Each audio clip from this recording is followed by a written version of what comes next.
अस्सलाम वालेकुम दोस्तों, वेलकम टू आवर चैनल। आज का हमारा जो टॉपिक है वो है रीडिंग कॉम्प्रिहेंशन। रीडिंग कॉम्प्रिहेंशन हमारे क्वेश्चन पेपर का बहुत ही इंपॉर्टेंट एंड मार्किंग सेक्शन होता है। बट बहुत लोग क्या करते हैं, इसको less important and time taking बोलकर या तो इसकी बिल्कुल तैयारी नहीं करते बिकॉज दे बिलीव कि पैसेज कहीं से भी आ सकता है, but they are wrong actually. You must be aware about some strategies that how to tackle with reading comprehension। और कभी कभी वो क्वेश्चन इस क्वेश्चन को यानी कि रीडिंग कॉम्प्रिहेंशन वाले सेक्शन को लास्ट में अटेम्प्ट करते हैं। तो आज के इस वीडियो में मैं आपको बताऊंगा कि आप कौन सी स्ट्रेटजीज फॉलो करके रीडिंग कॉम्प्रिहेंशन को इजीली सॉल्व कर सकते हैं। वीडियो शुरू करने से पहले अगर आपने हमारे चैनल को सब्सक्राइब नहीं किया तो चैनल को सब्सक्राइब कर दें और घंटी के बटन को दबा दें ताकि नए आने वाली वीडियोस की अपडेट आपको मिलती रहें। तो सबसे पहले व्हाट इज़ रीडिंग कॉम्प्रिहेंशन। देखिए, कॉम्प्रिहेंशन जो वर्ड है उसका मकसद ही यही है, ability to understand the written words, यानी कि आपकी सलाहियत रिटन वर्ड्स को समझने की।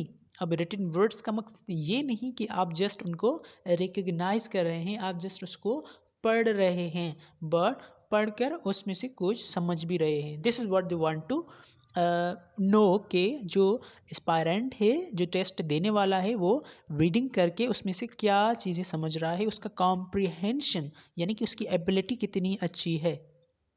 रीडिंग कॉम्प्रिहेंशन हमारे स्कूल टाइम से लेकर हमारे सिलेबस में भी दिया गया है। आप देखें कि किसी भी जो लेसन होगा, हमारा लेसन के बाद में कुछ क्वेश्चंस होते हैं जिसका मकसद ये होता है कि वो टीचर बच्चों से पूछे कि जो लेसन उसने पढ़ा है उसमें से उसने क्या समझा, उसने क्या कॉम्प्रिहेंड किया। बट हमारा जो कल्चर है, हमारा जो एजुकेशन सिस्टम है, वो कुछ इस तरह से है कि वो जो क्वेश्चंस होते हैं टीचर आकर बोर्ड पर लिखता है और स्टूडेंट्स उसको कॉपी पर लिखते हैं और फिर कॉपीज़ बनाते हैं। That's very wrong. एक्चुअल में वो कॉम्प्रिहेंशन के जो स्टूडेंट्स होते हैं, जो लर्नर्स होते हैं, उसके कॉम्प्रिहेंशन के लिए ही दिए गए होते हैं ताकि वो जो टीचर है वो मैयर करे do student really comprehend the text और नॉट। अब इसका एक और एग्जांपल अगर मैं दूं, हमारे कल्चर में like we are not native speaker of Arabic language, तो हम जो होली कुरान की तिलावत करते हैं तो हम उसको रीडिंग करते हैं लेकिन हमें वो समझ में नहीं आता। That means we have ability to recognise the word but we are unable to comprehend. हमें समझ में नहीं आता, हमें मकसद समझ में नहीं आता जब तक हम उसकी ट्रांसलेशन नहीं पढ़ते। तो कॉम्प्रिहेंशन इस तरह से नहीं होता। कॉम्प्रिहेंशन आप पढ़कर उसका मकसद उसका जो उसमें जो लिखा हुआ है उस चीज़ को कॉम्प्रिहेंड, उस चीज़ को अंडरस्टैंड कर रहे हैं। This is what reading comprehension is. Okay, comprehension makes reading enjoyable, fun and informative। That's of course, अगर आप उसको कॉम्प्रिहेंड कर रहे हैं, अगर आप उसको समझ रहे हैं तो रीडिंग आपके लिए इंजॉयबल है, फन है एंड इंफॉर्मेटिव है। Reading comprehension means understanding the passage and answering the questions asked from the passage. Reading comprehension का मकसद ये है कि आपको एक जो पैसेज दिया गया है उसको पढ़ें, उसको समझें और नीचे दो जो क्वेश्चंस दिए गए हैं उसका आंसर करें। तो दोस्तों, जब पैसेज भी आपको दिया गया है, क्वेश्चंस के ऑप्शंस भी आपको दिए गए हैं, तो कोई चीज़ मुश्किल नहीं रीडिंग कॉम्प्रिहेंशन को सॉल्व करने में। तो चीज़ ये है कि आप कौन सी स्ट्रेटजीज़ फॉलो करते हैं। बहुत लोग अपनी अपनी स्ट्रेटजीज़ फॉलो करते हैं। कोई रिकमेंड करता है ये करें, पहले ये करें। मोस्टली कुछ ऐसे भी हैं जो रिकमेंड करते हैं कि पहले आप पैसेज को पढ़ दें जल्दी जल्दी से, फिर क्वेश्चंस पढ़ें, फिर अगेन पैसेज पढ़ें। But what I like suggest some strategies. मैं कुछ आपको स्ट्रेटजी सजेस्ट करता हूँ, वो ये है कि सबसे पहले तो आप रीड द क्वेश्चंस फर्स्ट। सबसे पहले आप क्वेश्चंस को पढ़ें, ठीक है। और क्वेश्चंस पढ़ते हुए जो आपको इंपॉर्टेंट वर्ड्स लग रहे हैं उसको अंडरलाइन कर दें, ठीक है। ये पहली स्टेप ये है, पहली टिप ये है कि आप क्वेश्चंस को पढ़ें और क्वेश्चंस में जो इंपॉर्टेंट वर्ड्स हैं उसको अंडरलाइन कर दें, ओके। अब दूसरी ये है, now read the passage and find और सर्च फॉर द कीवर्ड्स। अब जो ऊपर आपने कीवर्ड्स अंडरलाइन किए उनको ढूंढें, पैसेज को पढ़ते हुए उनको ढूंढें। जहाँ पर भी आपको वो कीवर्ड मिल जाए, go back again to the question, फिर क्वेश्चन के पास चले जाएं, क्वेश्चन को अगेन पढ़ें और फिर वहीं पे जो आपने वर्ड फाइंड आउट किया उसको फिर से पढ़ें। तो कहीं ना कहीं इधर उधर उसी क्वेश्चन का आपको आंसर मिल जाएगा, okay. If you got the keyword pause there and move again to the question. You will find answer in surrounding of the keyword in the passage. This is what I already explained कि जब आपने word ढूंढ लिया तो उसके आसपास देखिए वहीं पे आपको उस चीज़ का आंसर मिल जाएगा. तो these are very simple tips. तो अब आपको पता चल गया कि रीडिंग कॉम्प्रिहेंशन होता क्या है और रीडिंग कॉम्प्रिहेंशन को किस तरह से सॉल्व करते हैं. तीन सिंपल चीज़ें थी कि सबसे पहले आप क्वेश्चंस को पढ़ दें, क्वेश्चंस को पढ़ते हुए उनके जो कीवर्ड्स हैं उसको अंडरलाइन कर दें. फिर आकर आप पैसेज को पढ़ें, जहाँ पर आपको कीवर्ड मिल जाए तो अगेन क्वेश्चन के पास जाएं, क्वेश्चन को समझें और जो कीवर्ड आपने ढूंढा वहीं उसको भी पढ़ें तो आपको जो आंसर है वहीं पे मिल जाएगा. इसी तरह से पहले क्वेश्चन को करने के बाद अगेन वहीं से आप जो पैसेज है वो कंटिन्यू करें. फिर अगर आपको दूसरा कीवर्ड मिल जाए तो again move back to the second question और फिर इसी तरह से आपने इस चीज़ को सॉल्व करना है. अच्छा, यहाँ पर एक और चीज़ मैं ऐड करता चलूँ कि क्वेश्चंस जो हमसे पूछे जाते हैं वो मोस्टली दो टाइप्स के होते हैं. एक होते हैं डायरेक्ट क्वेश्चंस और दूसरे होते हैं indirect question. Direct question like direct passage में से ही पूछे जाते हैं और वो एज इट इज़ या सिमिलर तरह से पैसेज में मौजूद होते हैं. दूसरे होते हैं इनडायरेक्ट क्वेश्चंस जिसमें आपका ओपिनियन लेते हैं. फॉर सपोज आपको कोई पैसेज देंगे, उसका टाइटल पूछेंगे, उसका टॉपिक पूछेंगे या फिर जो स्टोरी कोई देंगे तो उसका मॉरल वगैरह पूछ सकते हैं. Like anything related to your opinion के what do you think. Alright, तो अब हम चलते हैं पैसेज की तरफ. हमारा पहला पैसेज है अबाउट डैम. तो हम स्ट्रेटजीज के साथ साथ जो है इस रीडिंग कॉम्प्रिहेंशन को सॉल्व करेंगे. तो सबसे पहले हमारा क्वेश्चन है a dam is a wall dash across a river और स्ट्रीम. तो यहाँ पर अब वॉल को मैं अंडरलाइन कर देता हूँ.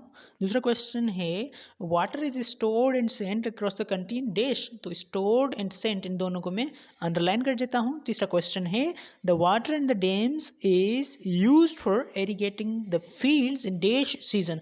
तो एरीगेटिंग द फील्ड्स इसको भी मैं अंडरलाइन कर देता हूँ. और आखिरी क्वेश्चन है The last three lines of the passage talks about. तो ये एक इनडायरेक्ट क्वेश्चन है. तो जो है इसके लिए मैं किसी चीज़ को अंडरलाइन नहीं करता. ऑलराइट, तो अब चलते हैं पैसेज की तरफ. A dam is a wall. तो वॉल तो मैंने अंडरलाइन किया था. Let's move back to the question. Question में बोल रहा है a dam is a wall dash across. तो फिर पैसेज को फिर से पढ़ता हूँ. A dam is a wall built. तो बिल्ट हमारे पास ऑप्शन में मौजूद है. So option B will be correct. आगे बढ़ते हैं. पहला सवाल हमारा हो गया. अक्रॉस अ रिवर और stream to control water dams are built to make a reservoir. A reservoir is a man-made lake in which water is stored and sent across the country in pipes. अब stored and Saint इसको तो मैंने underline किया था. Question को फिर से देखते हैं. Water is stored and sent across the country dash. Passage में ये लिखा हुआ है कि stored and sent across the country in pipes. तो हमारा option C pipes this will be correct. दो सवाल हो गए. आगे बढ़ते हैं. so that people can use it for drinking, washing and cooking. Dams are also built to store water for irrigating fields. अब irrigating fields भी मैंने तो अंडरलाइन किया था. फिर से चलते हैं क्वेश्चन की तरफ. क्वेश्चन क्या था कि the water of the dams is used for irrigating the fields in dash season. Season के बारे में पूछ रहा है. तो ये क्या लिखा हुआ है store water from irrigating fields in the dry season. Dry season तो हमारे पास ऑप्शन में मौजूद था. तो आते हैं क्वेश्चन की तरफ. तो ऑप्शन डी हमारा करेक्ट ऑप्शन होगा. अब हमारा आखिरी जो कि इनडायरेक्ट क्वेश्चन है वो पूछ रहा है कि जो पैसेज है उसकी जो लास्ट की 3 लाइन्स है वो किस चीज़ के बारे में बात कर रही हैं. वाटर के बारे में, डैम के बारे में, फील्ड्स के बारे में या फिर इलेक्ट्रिसिटी के बारे में. ये तो हम जब आखिरी तीन सेंटेंसेस पढ़ेंगे तो ही तो पता चलेगा. तो सबसे पहला काम ये करना है कि हमें रिकॉग्नाइज करना है कि लास्ट 3 सेंटेंसेस कौन से हैं. जो आखिरी सेंटेंस है वो टुडे से शुरू होता है, इलेक्ट्रिसिटी पर ख़त्म होता है. सेंटेंस तभी ख़त्म होता है जहाँ पर उसका फुल स्टॉप होता है. तो टुडे से लेकर इलेक्ट्रिसिटी तक ये हमारा आखिरी सेंटेंस हो गया. इन द पास्ट से लेकर चैनल्स तक ये हमारा सेकंड लास्ट हो गया. और डैम्स आर आल्सो बिल्ट यहाँ से लेकर इज़ नो रेन तक ये हमारा थर्ड लास्ट सेंटेंस हो जाएगा. तो इन तीनों सेंटेंसेस को पढ़ेंगे और फिर हम डिसाइड करेंगे कि ये तीनों सेंटेंस किस चीज़ के बारे में बात कर रहे हैं. Dams are also build to store water for irrigating fields in the dry season when there is no water. तो ये जो सेंटेंस है ये डैम्स के बारे में बात कर रहा है। अच्छा, दूसरा सेंटेंस देखते हैं। In the past dams were built to force water into narrow channels. ये भी सेंटेंस डैम्स के बारे में ही बात कर रहा है। आखिरी सेंटेंस देखते हैं। Today very big dams are built to use the force of water to get electricity. तो ये भी सेंटेंस डैम्स के बारे में बात कर रहा है। तो क्वेश्चन की तरफ चलते हैं। ऑप्शन ए वाटर ये भी नहीं है। ऑप्शन बी जो है डैम्स ये हमारा करेक्ट ऑप्शन है। तो देखिए किस तरह से हमने समझ लिया। ओके जी, तो उससे पहले कि मेरा वीडियो थोड़ा लेंदी हो जाए, आइए चलते हैं जल्दी जल्दी देखते हैं एक और पैसेज जो कि स्टोरी मैंने ली है the lion and the mouse की। तो उसके जो क्वेश्चन है सबसे पहले हम उनको देख लेते हैं। सबसे पहला क्वेश्चन है the lion was very dash when he woke up. तो वोक अप को मैंने अंडरलाइन कर दिया। और दूसरा क्वेश्चन है one day a few dash came into the forest. Into the forest को मैंने अंडरलाइन कर दिया। तीसरा क्वेश्चन है the word gnawed means in the story. तो मैंने नाउट को अंडरलाइन कर दिया। चौथा सवाल है what is the moral of the story. तो ये इनडायरेक्ट क्वेश्चन है, मैं जल्दी जल्दी इसलिए कर रहा हूँ क्योंकि ये वीडियो लेंदी हो जाएगा। तो आइए चलते हैं पैसेज की तरफ। पैसेज को पढ़ना स्टार्ट करते हैं।